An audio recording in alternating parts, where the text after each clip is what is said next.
Здравствуйте, на телеканале «Новый век» программа «Вызов 112», в студии Эльвира Фазлиева. И сегодня мы покажем последствия крупной аварии в Пестричинском районе. Ёкарный бабай! Столкнулись грузовик со щебнем и легковушка. Расскажем о падении полуторагодовалой девочки из окна и приговоре мужчине, взявшего в заложники собственную семью. Злоумышленник, находясь в состоянии алкогольного опьянения, поругался со своей супругой. А также тонны нелегального спирта для нелегального бизнеса. Вот же у вас написано «смесь спирт».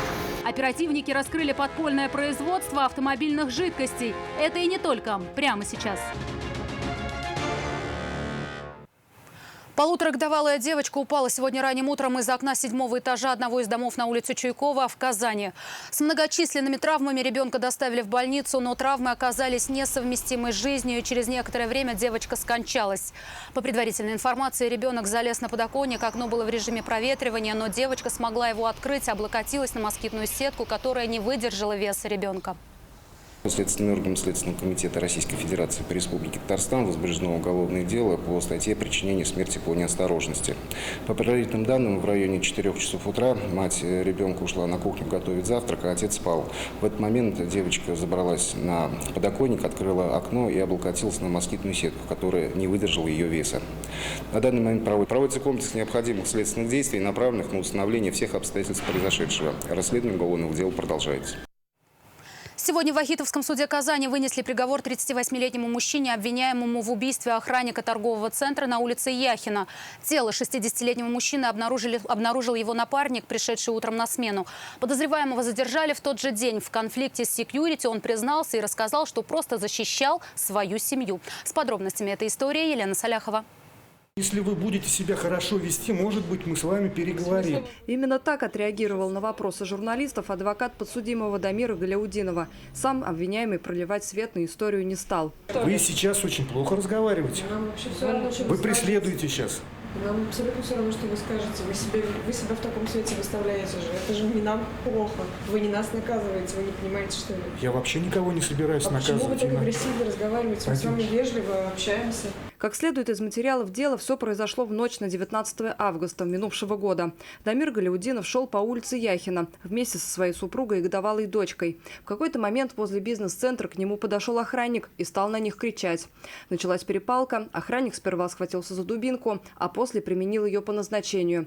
Началась драка. Орудие избиения, как рассказал позже на допросе Дамир Галяудинов, он у охранника отобрал, защищаясь кулаками. Отбившись, пошли дальше. А бездыханное тело охранника утром нашел его коллега, пришедший на смену. Мужчина проработал в этом бизнес-центре 1 месяц. Обнаружено тело 60-летнего мужчины с признаками насильственной смерти в виде травм головы. По данному факту Следственным органом Следственного комитета Российской Федерации по Республике Татарстан возбуждено уголовное дело по статье «Убийство». Однако позже его действия были квалифицированы по менее тяжкой статье – убийство, совершенное при превышении пределов необходимой обороны. Следователи установили, что в ту ночь охранник был в нетрезвом состоянии. Подсудимый уверял, что, увидев, как он направляется к ним с дубинкой, сильно испугался за свою семью. Убивать никого не хотел. При определении подсудимому вида и меры наказания судом учтены характер и степень общественной опасности совершенного преступления, данные о личности виновного, смягчающие наказание обстоятельства, влияние назначенного наказания на исправление осужденного. В суде Дамир Галяудинов полностью признал свою вину и попросил рассмотреть дело в особом порядке. Суд ходатайство удовлетворил и приговорил подсудимого к 3 годам лишения свободы в колонии общего режима.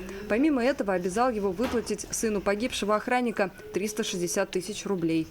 Елена Саляхова, Наиль Абдулин. Вызов 112. 7 лет в колонии строгого режима проведет 34-летний казанец, который взял в заложники свою семью. 1 марта минувшего года у себя дома на проспекте Имашева он выпил, поссорился с женой. Когда супруга захотела уйти, мужчина избил ее и приставил к горлу нож, а после и вовсе угрожал взорвать газовый баллон.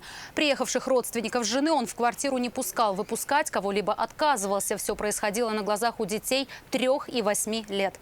Позже на место прибыли полицейские. Он потребовал от них алкоголь, наркотики и 10 миллионов рублей. Мужчину удалось задержать. Его обвинили в захвате заложников. Но на суде жена обвиняемого уверяла, что это обычный семейный конфликт. Этот день я прошлась с работы, чтобы отвезти и увезти ребенка из школы. Квартира, как вам известно, в ипотеке. Долгов на ремонт этой квартиры набрано достаточно. Самостоятельно я просто с этим не справлюсь. Мы очень любим и ждем его дома. прошу вас не лишать его свободы. Был обычный домашний бытовой конфликт, никому вреда не хотел принести, более взорвать там и так далее, такие действия. Но суд счел иначе, признал его виновным в захвате заложников и приговорил мужчину к 7 годам лишения свободы в колонии строгого режима. 3 человека пострадали в результате крупной аварии в Пестричинском районе. На 21-м километре автодороги Казань-Шамардан опрокинулся грузовик, перевозящий щебень. После удара он въехал во встречный внедорожник. Момент зафиксировал видеорегистратор проезжающего мимо автомобилиста. Наталья Мезина продолжит. Это момент столкновения МАЗа и внедорожника. Видно, что грузовик, груженный щебнем, на крутом повороте начинает опрокидываться на бок. Водитель теряет управление и сносит встречную легковушку. Ёкарный бабай! По предварительным данным, в аварии пострадали 3 человека – водители обеих машин и пассажирка легковушки. Из-за ДТП на этом участке дороги образовалась огромная пробка. Год назад, 26 июня, на этом же участке дороги произошла похожая авария. Только закончилась она куда трагичнее. Погибли 3 человека. Водитель КАМАЗа с прицепом, который перевозил бетонные блоки, выехал на полосу встречного движения, чтобы не врезаться во впереди идущий автомобиль, и лоб в лоб столкнулся с Hyundai Sonata. Грузовик вылетел с дороги и перевернулся. Разлетевшийся груз повредил едущую сзади «Ладу». На месте скончались оба водителя и пассажир иномарки. Наталья Мизина, Айрат Назипов, Константин Бушуев. Вызов 112. БМВ выехал на газон и снес дорожный знак на проспекте Универсиады. Как позднее объяснял его водитель, этот маневр он выполнил не по своей воле. За секунду до аварии дорогу ему переградила девушка за рулем «Пежо», которая стала поворачивать направо из левого ряда. Последствия увидел Рамиль Галиуллин. В аварии получил повреждения только один автомобиль – БМВ. Но автоледи на «Пежо» не уехала с места происшествия. Столкновений между иномарками не было. Однако, предположительно, именно действия девушки за рулем французской иномарки стали причиной этой аварии. Мы съехали потоком, получается. Я ехал, она резко решила свернуть с крайнего левого ряда, если так смотреть, в правый ряд. И прям стала просто наперекор. Судя по всему, девушка вовремя не перестроилась на крайнюю правую полосу. Поворот заметила слишком поздно. И чтобы его не пропустить, резко вывернула руль в нужном ей направлении. Получилось, что повернула направо из крайнего левого ряда. И чтобы с ней не столкнуться, водитель БМВ врезался в столб. Вину свою признаю. Молодой человек вышел, сказал: вы не переживайте, мы вину признаем. Что у вас повредилось, еще не прикидывали? Вот, то, что видно. Капот, бампер, фара, колесо. То есть самого касания не было, просто вы ушли от удара и знак снесли. И водитель БМВ, и водитель «Пежо» остались дожидаться на месте сотрудников госавтоинспекции. Рамиль Галиуллин, Айрат Назипов, Константин Бушуев. Вызов 112. Около 200 тонн нелегального спирта, как этилового, так и ядовитого метилового, обнаружили полицейские в одном из цехов, где изготавливались технические жидкости для автомобилей. Сырье, как выяснили стражи порядка, ввозилось в республику по поддельным документам из Нижнего Новгорода. Уголовное дело возбудили на 2 человек. Алия Хайруддинова о нелегальном бизнесе. Вот же у вас написано смесь спирта. Этот цех, где производились стеклоомывающие и другие технические жидкости, располагался в Казани. Как выяснили полицейские, фальсифицированные. В канистрах основное сырье для производства – метиловый и этиловый спирт.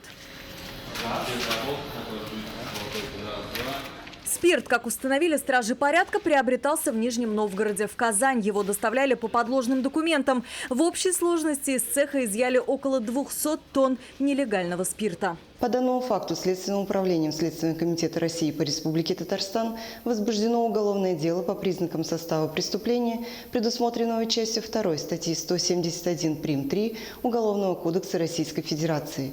Незаконное производство или оборот этилового спирта, алкогольной и спиртосодержащей продукции, совершенной организованной группой в крупном размере. По подозрению в нелегальном обороте были задержаны 2 жителей Казани. Если их вина будет доказана, то им грозит до 5 лет лишения свободы. Алия Хайруддинова, Елена Саляхова. Вызов 112. Это все, о чем успели вам рассказать. В студии была Эльвира Фазлиева. До встречи и не бросайте вызов судьбе. Вдруг она его примет.